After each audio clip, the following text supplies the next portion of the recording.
Imagine a man who survives 10 assassination attempts, a dentist willing to kill for a fortune, a homeless man resistant to every poison given to him, and a mystic whose death defies all logic. Today, let's dive into some of the most incredible murders in history, where the victims should have died on the first attempt. Yet somehow they defied death, even if just for a moment longer. The true story of the murder of Rasputin. On December 30, 1916, Grigory Rasputin, Russia's most influential mystic, was assassinated under circumstances that defy all logic. A conspiracy led by Prince Felix Yusupov and several aristocrats aimed to eliminate him for good. Rasputin was neither noble nor military, yet this man from Siberia found himself at the height of imperial power, influencing the decisions of Tsar Nicholas II and his wife, Empress Alexandra. It was said he had mystical gifts that he could heal their hemophiliac son, Tsarevich Alexei. But for the Russian aristocracy, he was a mortal threat. His growing influence caused unease, and soon, a group of conspirators decided he had to disappear permanently. Felix Yusupov, one of the richest men in Russia, took matters into his own hands. Along with Grand Duke Dmitry Pavlovich and several accomplices, they devised a diabolical plan: poison, shoot, and dispose of Rasputin in complete secrecy. On the evening of December 29th, they invited him to the luxurious Yusupov Palace. Rasputin, suspicious, hesitated but eventually accepted. Upon his arrival, he was served cakes and wine, all laced with cyanide, a deadly poison. He ate, he drank, but nothing happened. Panicked, the group switched to Plan B. Yusupov pulled out a revolver and shot him in the chest. Rasputin collapsed. Or so they thought, because moments later, he moved. He tried to escape. He was still alive.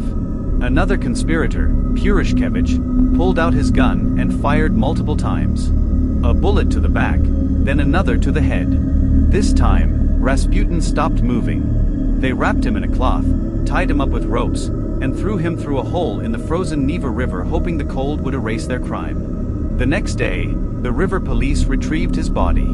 The autopsy was clear: no poison in his stomach, and more importantly, he was already dead before hitting the water. Why didn't the poison work? How did he survive the initial gunshots? Was Grigory Rasputin really just a man or a living legend? The incredible story of Michael Malloy.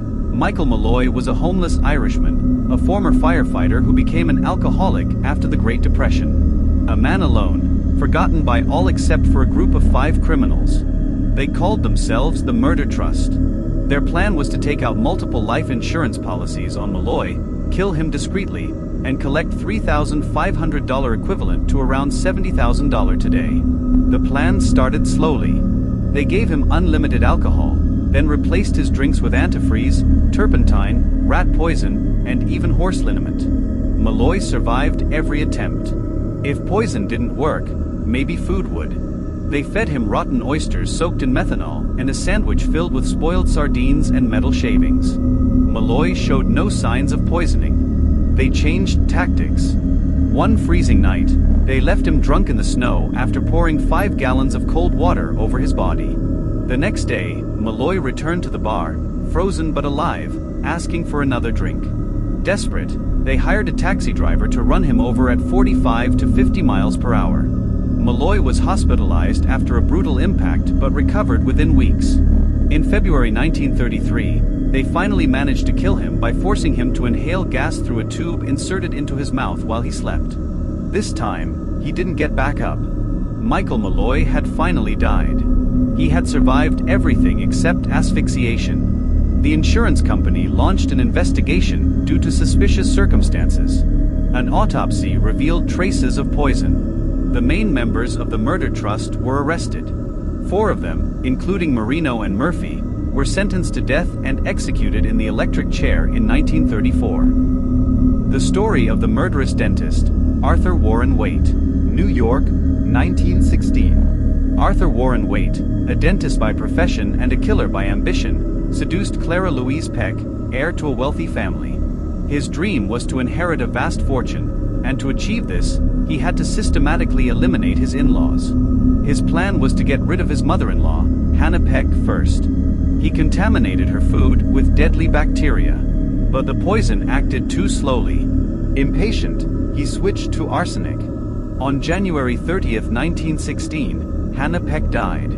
Waite quickly arranged for a funeral and insisted on cremation to erase the evidence. But John Edward Peck, the father-in-law, remained. And this time, Waite wanted to be sure.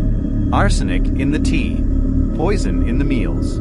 He even tried injecting deadly germs through dental treatments. But John Peck resisted. Tired of waiting, Waite made a drastic decision. One night, he approached the old man as he slept and smothered him with a pillow. That was when he finally died. In the end, a letter changed everything. John Peck's son received a message urging an autopsy. The analysis revealed traces of arsenic. The police began investigating Waite. Feeling the noose tightening, he attempted suicide. But he was found in time. On May 24, 1917, Arthur Warren Waite was executed in the electric chair. The incredible story of Herbert the Cat Noble. Imagine a man who survives 10 assassination attempts. A man whom death seems to avoid, yet who is ultimately doomed to a brutal end. Dallas, 1940s. In the shadows of towering buildings, an underground gambling empire thrives. Among the key players, two names stand out. Herbert Noble, a bold gambler, gaming operator, and true survivor. Benny Binion, a powerful mob boss, master of racketeering and rigged betting. Tensions escalated when Binion, who controlled much of Dallas's gambling scene, demanded a higher cut of Noble's profits from 25% to 40%. But Noble wasn't one to bend. His refusal was a challenge, a declaration of war.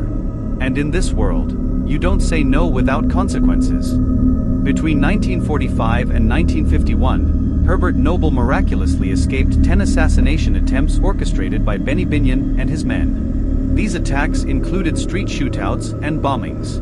In November 1949, Noble's car exploded in an attack meant to kill him. His wife, Mildred, was killed instantly.